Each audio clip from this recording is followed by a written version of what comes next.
Welcome to Laptop Radio. Today's topic is building an Evergreen magazine with Maxximillian and Stella. How are you? Hi, doing well. Hey, what's up? Great to be here. Where are you based? I'm based out of Peru, Lima. Awesome. I am right now in Las Vegas in the mountains. It's so beautiful here. Wow. Jealous. Oh my gosh, you know what? It is so gorgeous. I'm not even going to pretend. And I can just go to the end of the block basically and just start climbing on, just like you can feel the bedrock. You can feel the energy coming up from the planet. I see giant jackrabbits. I even saw a fox one time. Wow. Yeah, this is definitely not the strip. It's beautiful. Let's talk about the magazine. First, though, let's tell us your story. What is your story? Stella, you want to go first? So yeah, my background is actually in fashion design. So I graduated from the University of Applied Arts in Vienna. I'm actually German. For the past 6 years, I'm based out of Peru, but I was born and raised in Germany. I studied at the university in Vienna. I graduated as a fashion designer. I worked in fashion for a while until I realized that the sentiment that fashion carries, specifically fast fashion, but also how people are being treated in honestly in all kind of circumstances, wasn't sitting with me so well anymore. So I was looking for a change. When I moved to Peru, I was looking to investigate where I want to go, and game development and 3D design came to me. And on that road, actually changing my career, this is when I stumbled into Web3, because 3D graphics, NFTs, at the time when I changed, that was all very much out there and very exciting and interesting. So I entered that space through that narrative. And yeah, eventually I never got out. That's awesome. Yeah. So now I'm here and I founded the ALANA project in the process. And yeah, and this is where we've been building the ALANA magazine. And lucky me, I met Maxximillian along the way as well. How about you, Maxximillian? What is your story? As you mentioned, Michelle, my Web3 story began in Clubhouse. This is back when you had to have an invitation to be able to join Clubhouse. And I read about it in this magazine, one of those magazines where they hint that there's something cool, but they don't really tell you how to get it. And I was like, oh gosh. And at this time, this is really before social media started becoming so useful to everyone. There really was a wave. Clubhouse was the beginning of this wave where there was an influence of the person to person social media. I was moving away from broadcast media. I spent a lot of time at YouTube studios learning how to create content and how to make things fun and what really is a series, and really honing my storytelling skills. And I learned so much there at YouTube studios in Playa del Rey in California. But I felt like I was spending a lot of time creating content to teach people to appreciate what I really wanted to do. And it's like when you realize that you're taking a very circuitous way to your joy. And I said, gosh, you know what? I'm not doing this right. And so I was feeling around for what was right. And I created some audio dramas and I got nominated for some awards, which was cool because I did everything myself, the music, all the different voices and all the stuff. I wrote it, everything. But the feedback that was positive was so overwhelming. And then I realized, I was like, oh, I need to make this visual. This has to be a show. So then I started pitching and doing all this screenwriting stuff. And I've done every Frick Astro class, all of them, 6 times. Okay. And holding screenwriter Sundays, and we're working on our dialogue. And so I hone in that. And then I realized, the gatekeepers. And then one rainy night, I'm laying in my floor feeling sorry for myself. Oh, what am I going to do with all of this talent? And I hear this little ping on my phone, and it was like, your friend has invited you to Clubhouse. So I was like, and the very first room that I go into, it's Sabette, Gabe Weiss, Eddie Gangland, Art Jedi. I think NFTP was probably in there. Michelle, were you in there? Yeah, I am.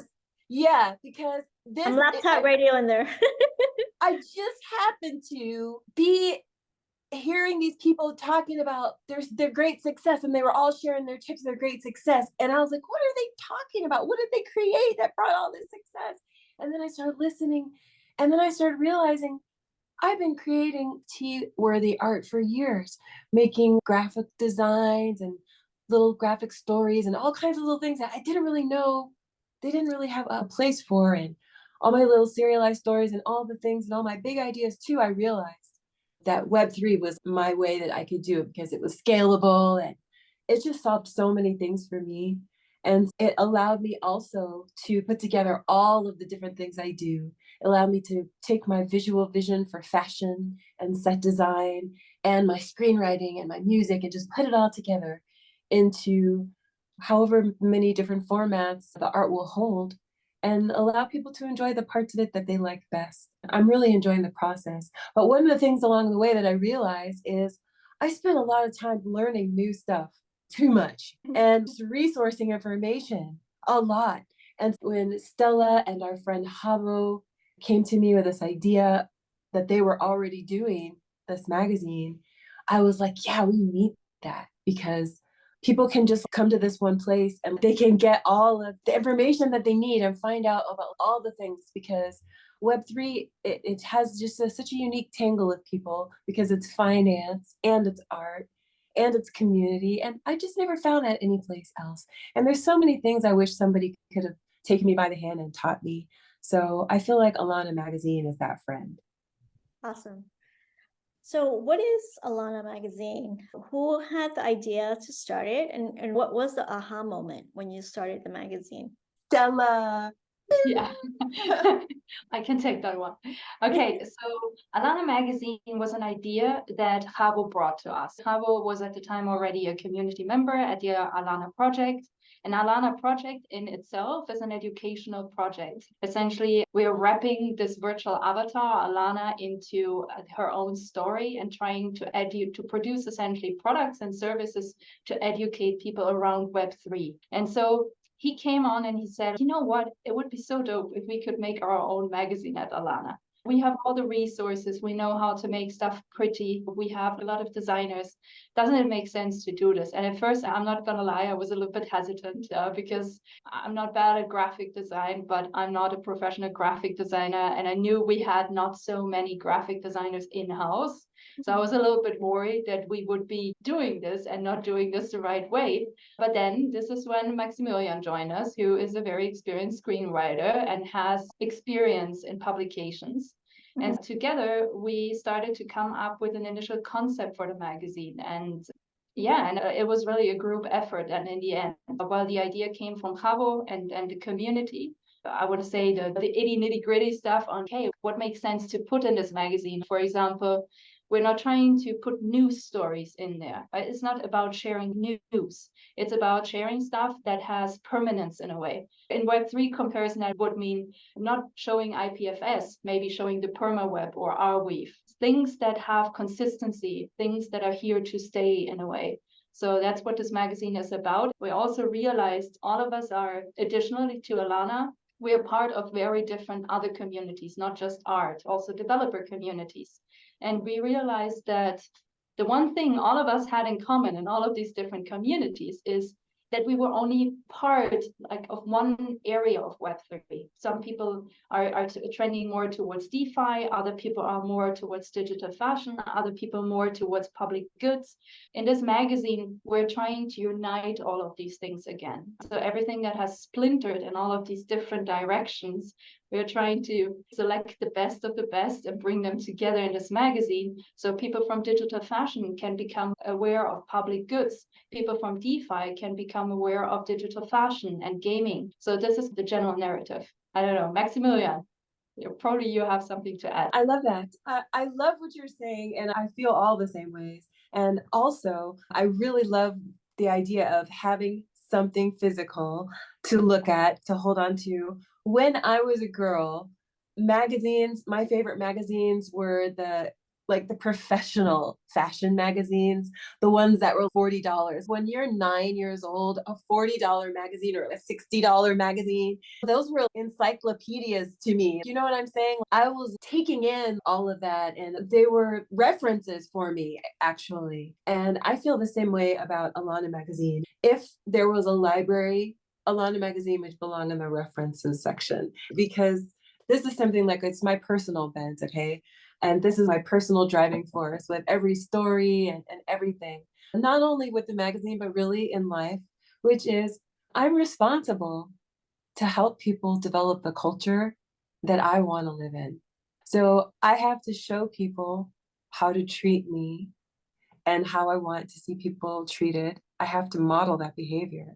And ALANA magazine is a way to do that by highlighting people that are doing something really special. To be like, look at this really great thing, how they're doing this is great because it shows people, oh, wow, what I should be paying attention to. This project is amazing because a lot of people, they only know about the news, what's on the news. And those are not our most shining moments, and they're not typically our most shining projects. So I feel this is also a way to show people what are the parts of our culture that you want to see. And if there's something that someone believes should be a part of our culture, to really put it out there. Like me personally, would love for communities and conversations to be more welcoming to women. And I would like for that to happen. It has to happen on an individual level.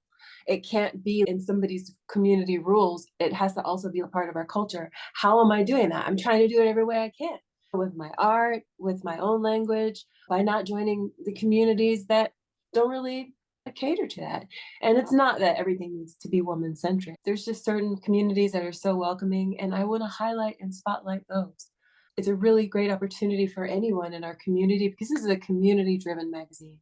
So if there's some worthy community or some project that you feel is worthy of the shine, anyone can write about it and bring it forward.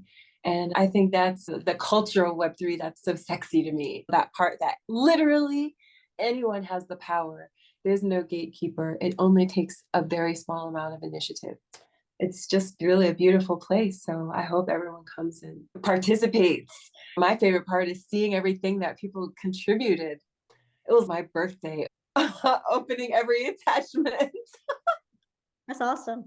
What is community to you? What are some ideal attributes of an awesome community? What?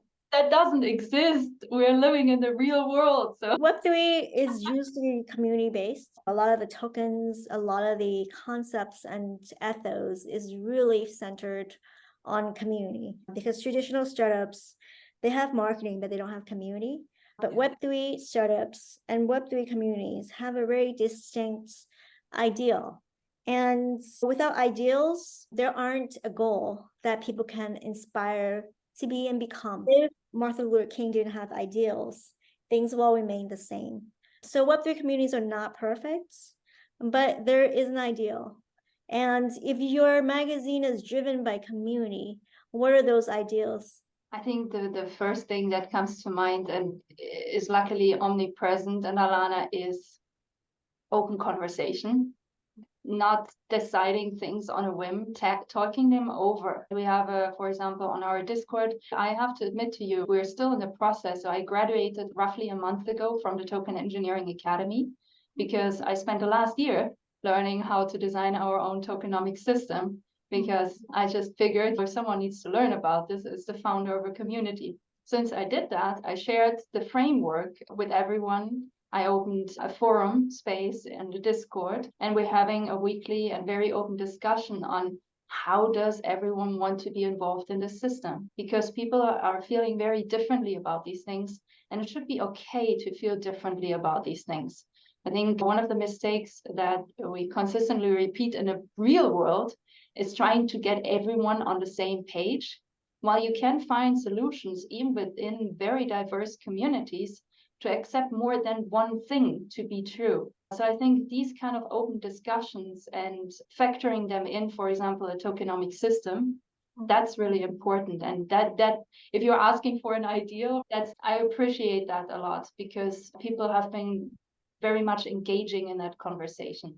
And this was also one of the reasons when I remember this a little bit over a year ago, everyone told me, you should launch a token, you should launch a token. I was like, no, because we don't have a good reason to launch one. Let's just first talk about what we want to do. What's the objectives of what we want to do? Where do we want to go with all of this? And then let's talk about, does this community need a token? And if it needs one, how does it look like? And what should it do for us, right? So I've been treating this whole narrative very carefully. So far, everyone was happy with that approach, let's just say. That's awesome. For the magazine, what are some of the challenges that you encounter when you're building this magazine up? I have a story about that one. From my perspective, it definitely is being able to stay the course. I feel like this is something that is not just unique to this magazine or any magazine, but any project, especially projects that are successful. There are a lot of people who don't stay the course.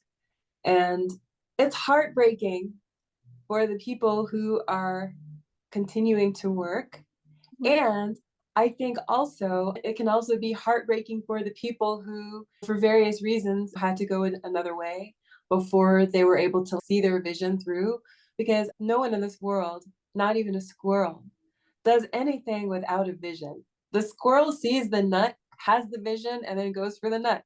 We're all the same. So everyone, has a vision. But sometimes a squirrel sees a nut and then they're like, oh, there's a dog, so I'm not going to go for that nut. They needed to do something else. Like, of course, things happen. But the squirrel is like, oh, darn it, I wish I could have got that nut. And the nut's just swinging in the breeze and some other squirrel's going to get it. And so I'm the squirrel. We're the squirrels with the nuts on the trees. My point is that the biggest part for me was just recognizing that it's just like my story. It's not personal, and that it's okay that projects are dynamic. Because for me, I'm used to doing a TV show or something like that. People don't come and leave throughout your project. Mm-hmm. They are there and they are staying, even if they hate your guts. They're there. So for me, this was really personally, in a personal way, this was really about a lot of personal growth as I realized, oh, this is the nature of this sector, is that people, they come and they go, and this is natural. It doesn't mean that there's something wrong with me or us or anything. And they may come back, and that this was a huge lesson for me. So yeah. Stella, do you want to share any challenges that you've encountered building this magazine? Yes, because there were a ton of challenges. I'm not gonna lie to you. I think Maxximillian is right. We also had a streak of personal growth. I feel like I made jumps in the last year. Like, it's been really crazy. All the valuable things that you were taught along the way, even without the magazine, would be totally worth it to do it all over again. One of the biggest challenge was figuring out actually the Web3 part. There was the thing in the beginning I thought was least challenging, and it was the most challenging part after all. And for us, this was essentially, we wanted to give people a way to access the magazine, but also with the magazine come a lot of other things. So it's not just the PDF, let's just say. It's also, for example, we have some 3D files that are game ready and you can put them in your spatial. There's just a lot of other stuff attached to this. So we were concerned, and how can we make this indefinitely and only to the people who actually get this magazine accessible? And indefinitely, is, I brought this up before, it's still not that easy, even with IPFS around. It runs mostly on Amazon servers. There is still this chance of something just shutting down. And so this is actually what we encountered. We had hosted our stuff on an IPFS framework, and the service shut down. Before we actually had our initial launch date set. Lucky for us, every delay came with a good reason to be a delay. But that was something where, honestly, we had put in so many hours of work and we were both so exhausted. And I saw this happening and I got the 404 error. And I crashed right here on the spot. I cried for 2 hours until I rolled up my sleeves again. I was like, okay, before I panic to everyone else, let's just find a solution for it. So I went into every Discord that I know and that I already was on and just asked my way through all the different Discords. I was like, hey, have you ever had this problem? Do you have any idea how to solve this? Is there any fix for this?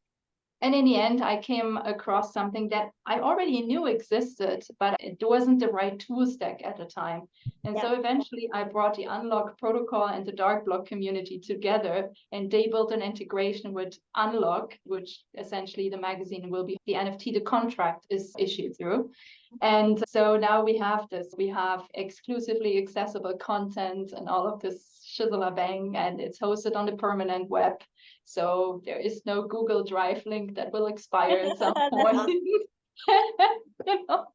But hey, you know what? That really mattered to me. That really mattered a lot to me. I'm from the streets, okay? I'm from the streets, and I can't have people laughing behind our back. You know what I'm saying? You know what I'm saying? Because that was real. I remember the first time, it was something I learned on YouTube, that I'm going to call it dark YouTube, where you learn all the black hat stuff, or some of, I'm going to teach you something that you're not supposed to do on YouTube. You learn. So I remember the first time I was like, oh, I can just look at this and grab any images from here. Oh, so I really wanted to make sure that we were not just posturing this magazine was for sale, but it actually is something that whose value we were protecting. It really meant a lot to me. How is the magazine Web3? That's only the technical part. The technical part is what I just said. The files are all stored on Arweave blockchain via the permaweb.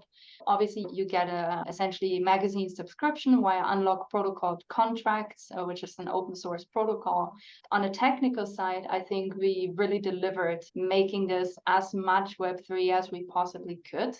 And what forms of payment too is also digital currency as well. Yeah, this is, I think, the only compromise we made is essentially, so you can pay in cryptocurrency, no problem, obviously, and you can connect your wallet. But for those people of our community, especially because it's a learner community, who are still feeling very insecure about it, and they rather prefer paying with a credit card, they can do that. It's not my preferred version, but we thought we should give people a chance on that regard. But yeah, this is where we pick the user up where they are standing. So they felt right to do. But I think everything else is very much in the sentiment of Web3 and holding up Web3 values. And when it comes to the content, I'm giving it over to Maxximillian. Yes, definitely. It's Web3 focused content. So for example, if you just imagine your favorite magazine, if there's a music section in ALANA magazine, it will be specific to Web3 musicians. If we're talking about a music concert, it will be something Web3 focused. It's all Web3 focused content. And definitely when we talk about business and founders, we're focused on these blockchain oriented and blockchain related verticals. I think that what's really interesting about Web3 is that in many ways there are new innovations, but it's not necessarily that people are creating entirely new types of businesses, just that there's this better, more efficient alternatives. And we really want to show people what those are. And so even when it comes to the types of features that we do, it's not that it has to be crazy, exciting, crazy polar bear circus or something to be worthy of being written about, but doing something that's necessary and doing it well. And one of the things I think is really important too is showing people what it can do for them. I don't know if it's ever happened to you where someone's telling you a lot of information and you can tell that it's interesting, but you can't figure out how it applies to you. What can I do with this? And that's one thing that I love about our magazine is that we try to frame these highly technical things in use cases. This is what you could do with this, or this is what this person's doing with this. There is a section called Discovery, but to me, the whole magazine is the Discovery section. It's fashion, it's augmented reality, and it's always framed in a way that others can participate. When I first joined the magazine and Stella and I were talking about ideals, really, and I said, it's really important for me that everything we do is open. One thing that used to really bum me out when I joined the Web3 community was reading about something and then you go to get in and you're like, oh, it's sold out, or, oh, this is only for somebody, not you. These are opportunities that are closed. One of the things that is really important to me is that the things that we talk about are evergreen, so they're always open. and that anyone that's reading about them can participate. That really mattered a lot. It makes me laugh, but we'll see if you think it's funny too. But I remember after I got into crypto, I had this conversation with this guy friend of mine, and he was telling me about his dad, and his dad is a traditional trader. And he's a traditional finance guy or whatever. And he told me about this rule. Yeah. So if you're American, you have to have such and such millions of dollars, even to be allowed to make investments. And I remember just being so depressed. Oh God. And thinking, what do you mean I cannot ever really build my own empire? And just feeling so sad. And one of the things that I think is so exciting about Web3 projects and founders and all these things is that they're built in a way that everybody's gem idea can really be something. And every one of these projects really can scale. And I love that ALANA magazine is a beacon for those projects. I can't say enough good things about it, really. I want to ask you about ownership. And ownership is a Web3 concept, specifically co-ownership. What aspects of the magazine touches on co-ownership?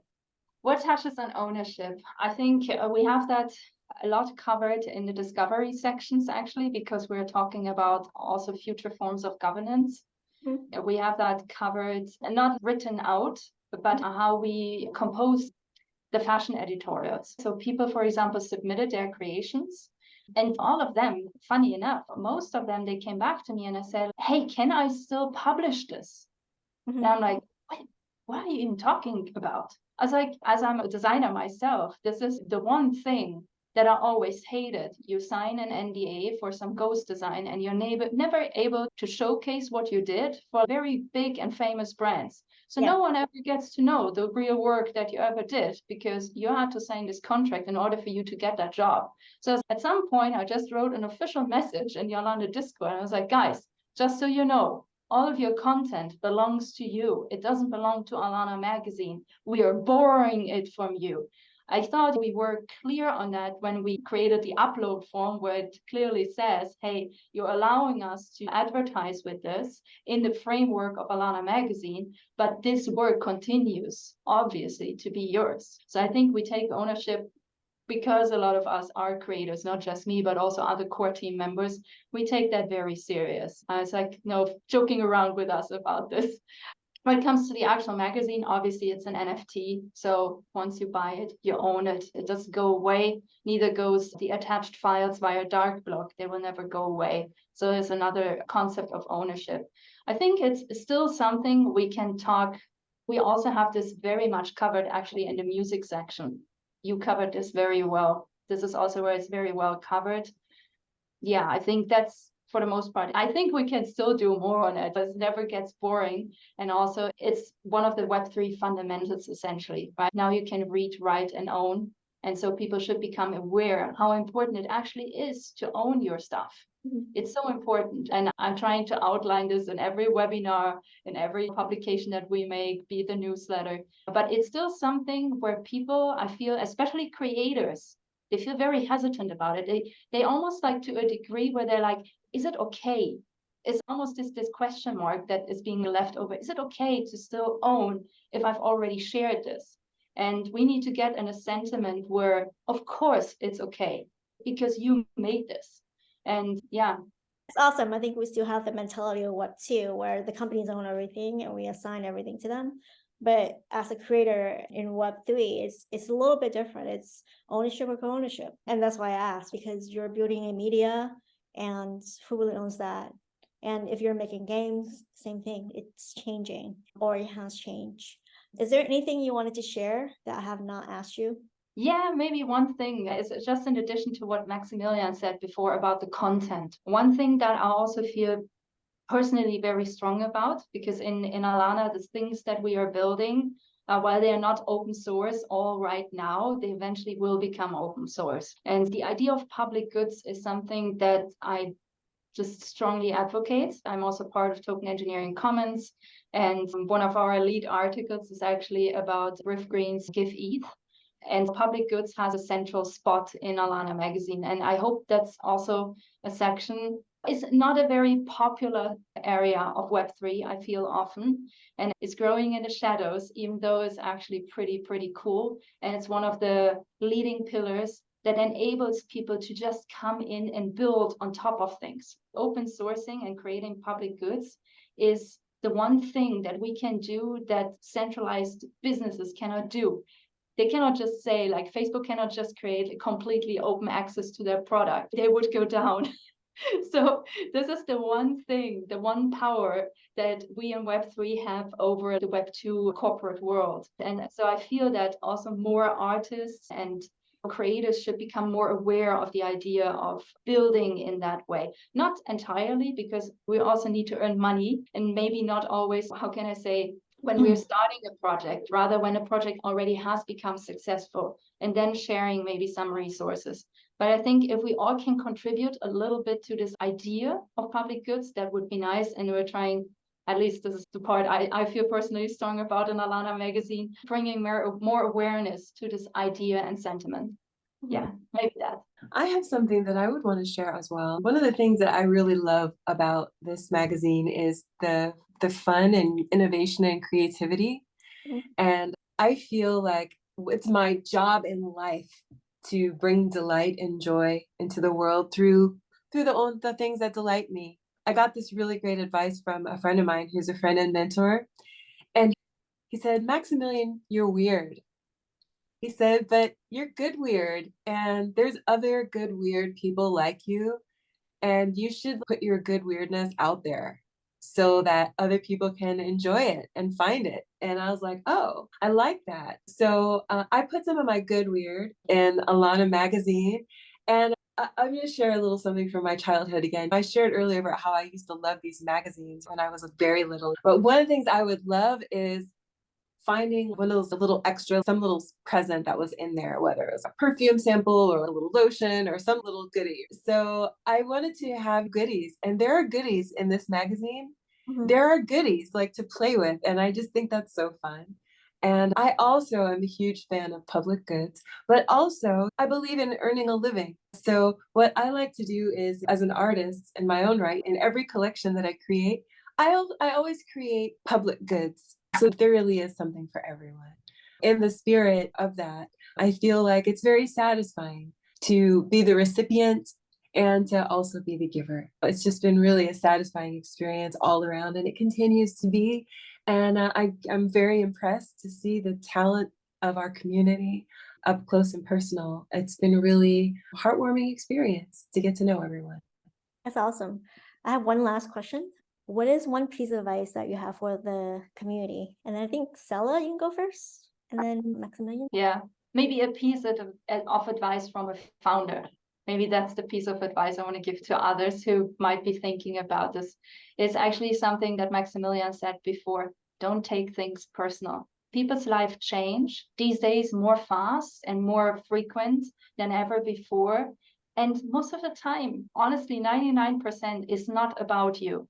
Right? It's about them. And so it should be. It's about them and their changes in life. And that's fine. And if you give them the space to do their growth, they will always come back because you were accepting of them. So they will remember that. And I think that's something that a lot of founders I've learned in the past year are taking a lot to heart. And I was like that in the beginning too. It crushed me because I'm a very sensible person in my core. And yeah, until I learned the same lesson that Maxximillian learned in the progress of ALANA magazine. So I just want to say that. And everything else has solutions. There is no such thing as one solution and it breaks and then there is no solution. There's always another solution. So that also, yeah.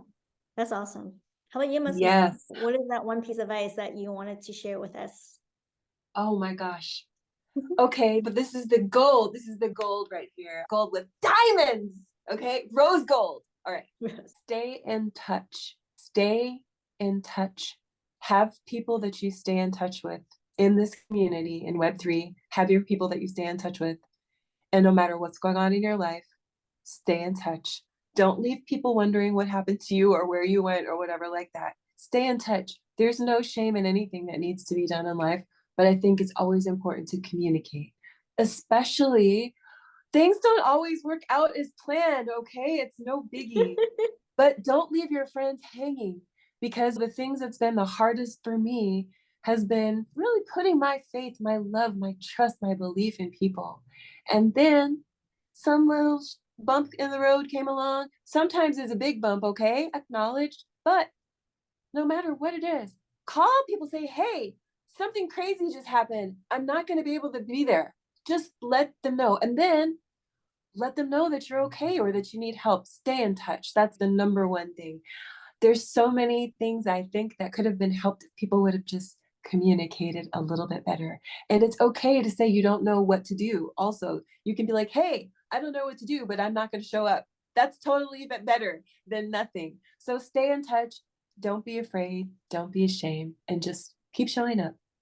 Thank you both. Yeah. Thank you for your time. Alrighty, bye-bye. Bye.